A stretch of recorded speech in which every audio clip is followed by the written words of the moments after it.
बिस्मिल्लाहिर्रहमानिर्रहीम।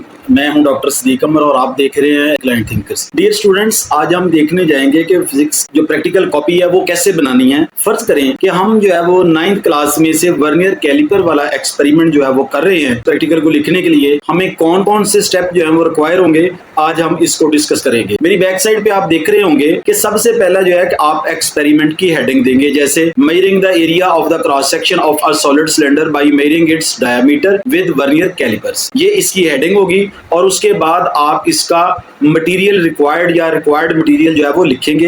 Required material में क्या क्या आएगा? वर्नियर कैलिपर्स और सॉलिड सिलेंडर, ये दो चीजें होगी। और उसके बाद आप इसका प्रोसीजर लिखेंगे। आप प्रोसीजर को दो तरह से लिख सकते हैं। नंबर 1, या तो आप इसको पैराग्राफ की सूरत में लिख लें, ये भी एक अच्छी बात है। लेकिन अगर आप इसको बुलेटिन्स या पॉइंट्स में लिख रहे हैं, पॉइंट 1, 2, 3, 4, 5, तो ये भी एक बहुत अच्छी बात है। जैसे इसके हम कुछ पॉइंट्स को डिस्कस करेंगे। डिटरमिन द लीस्ट काउंट सबसे पहला पॉइंट है। Close the jars of the zero error and the calculated the zero corrections. ये दूसरा पॉइंट क्या होगा? Inserted the cylinder between the two jars of the vernier callipers, Titan the jars gently. ये देखिए, ये इसके डिफरेंट स्टेप्स होंगे जिनको आप लिखेंगे। उसके बाद आप इसकी डायग्राम बनाएंगे। डायग्राम जो है वो बनाना बहुत जरूरी होता है प्रैक्टिकल कॉपी के लिए। आप वर्नियर कैलिपर जो है उसकी डायग्राम जो है वो स्क्रीन पे देख रहे होंगे और ये इस तरह ये एक प्रोसेस जो है वो आपका कंप्लीट हो जाएगा। इसके बाद आपकी आती है कंक्लूजन। कंक्लूजन में क्या होगा? Area of the cross section of the solid cylinder is 0.53 centimetre square. उसके बाद आप इसकी प्रिकॉशंस लिखेंगे। ये तो होता है इसका प्रोसीजर और उसके लिए जो मटेरियल रिक्वायर्ड है। मैं नंबर ऑफ वीडियोस में आपको बता चुका हूँ कि लाहौर बोर्ड में प्रोसीजर के नंबर नहीं होते। मुख्तलिफ बोर्ड्स का मुख्तलिफ क्राइटेरिया, मैक्सिमम नंबर जो है वो फैसलाबाद बोर्ड के होते हैं जिसमें प्रोसीजर के जस्ट 2 नंबर्स होते हैं। उसके बाद हमारा सबसे अहम पॉइंट या हमारा अहम एरिया जो है वो स्टार्ट हो जाता है और वो होता है आपकी ऑब्जर्वेशंस एंड डाटा प्रोसेसिंग। सबसे पहले आप इसका लीस्ट काउंट देखते हैं, जीरो एरर देखते हैं और जीरो करेक्शन देखते हैं। ये तमाम चीजें जो हैं वो आप इनको 1 by 1 देख रहे होते हैं।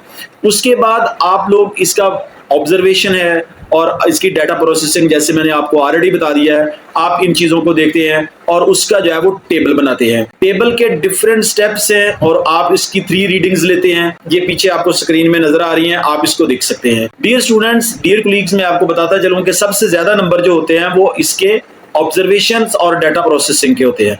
उसके बाद आप इसका मीन ले लेते हैं, मीन डायामीटर लेंगे और उसके बाद आप इसका रेडियस लेंगे सिलेंडर का, यानी डायामीटर है तो डी से डिनोट करेंगे और अगर आप उसका रेडियस निकाल रहे हैं तो 2 रेडियस मिलकर एक डायमीटर बनाते हैं। लिहाजा आप D2 को डिवाइड करेंगे, 2 के साथ आपको पीछे स्क्रीन में नजर आ रहा होगा और उसके बाद आप इसका कैलकुलेशन करेंगे और एंड पे इसका एरिया जो है वो आप निकाल देंगे। ये था इसका एक ब्रीफ प्रोसेस जिसको आपने देखना है। ये 9th क्लास का एक्सपेरिमेंट था। इसी तरह जो है वो अभी हम 10th क्लास का एक्सपेरिमेंट देखें। जी स्टूडेंट्स, अभी हम जा रहे हैं 10th क्लास के प्रैक्टिकल की तरफ। उसका भी एक ओवरव्यू होना चाहिए कि उसको कैसे लिखना है। हमने उसके लिए सिलेक्ट किया है verify the Ohm's law using the wire as a conductor. उसके लिए हम यकीनन उसके लिए मटेरियल रिक्वायर्ड लिखेंगे। जो जो मटेरियल होगा पीछे आपको स्क्रीन पे नजर आ रहा होगा, आपने वो देख लेना है।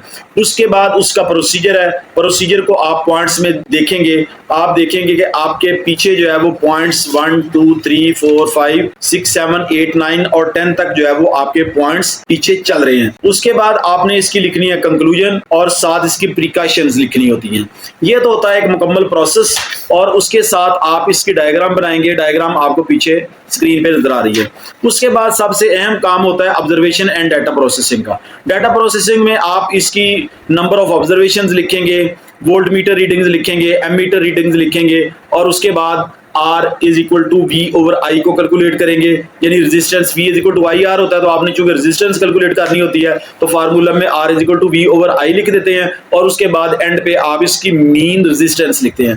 डियर स्टूडेंट्स, मैं आपको बताता चलूं दूसरे प्रैक्टिकल के हवाले से ये प्रैक्टिकल जो है वो बहुत डिफरेंट होता है। उसकी रीजन क्या होती है? रीजन ये होती है कि इसमें ग्राफ जो है वो भी बनाया जाता है। वोल्टेज जो है वो एक्स एक्सिस के साथ लेते हैं और आई जो है वो आप इसके वाई एक्सिस के साथ लेते हैं। इस तरह आप इसका ग्राफ ड्रा करते हैं। मोस्टली ये ग्राफ जो है वो स्ट्रेट लाइन होता है। स्ट्रेट लाइन इस चीज को शो कर रही होती है कि V जो है वो I के डायरेक्टली प्रोपोर्शनल होता है। V directly proportional to I और V directly V is equal to I R के होता है। R जो है वो कांस्टेंट होता है और वो रेजिस्टेंस होती है। जहां से स्टूडेंट्स में एक बात आपको बताता चलूं, ये ज़हन में रखनी है, जब भी दो चीजें आपस में डायरेक्टली प्रोपोर्शनल होती हैं तो वहां पर ग्राफ जो होता है वो हमेशा स्ट्रेट लाइन बनता है। जब भी दो चीजें आपस में इनवर्सली प्रोपोर्शनल होगी तो जो ग्राफ होता है वो हमेशा कर्व में बनता है। स्टूडेंट्स, ये था इसका काम। और उसके बाद जो मेन प्रोसेसिंग होती है वो आपकी प्रैक्टिकल की कॉपी की होती है। ये नो डाउट कि ये 3 नंबर का क्वेश्चन है, लेकिन इन स्पाइट ऑफ ऑल आपने जो बहुत अच्छे तरीके से करना होता है उसकी रीजन क्या होती है कि आपने कॉपी अच्छे तरीके से बनाई होगी, आपके स्टेप्स जो हैं बड़े अच्छे क्लियर होंगे, तो ये आपको प्रैक्टिकल को लिखने में, रीडिंग्स को याद करने में आपके लिए बड़े हेल्पफुल होंगे। थैंक यू स्टूडेंट्स, अस्सलाम वालेकुम, अल्लाह हाफिज।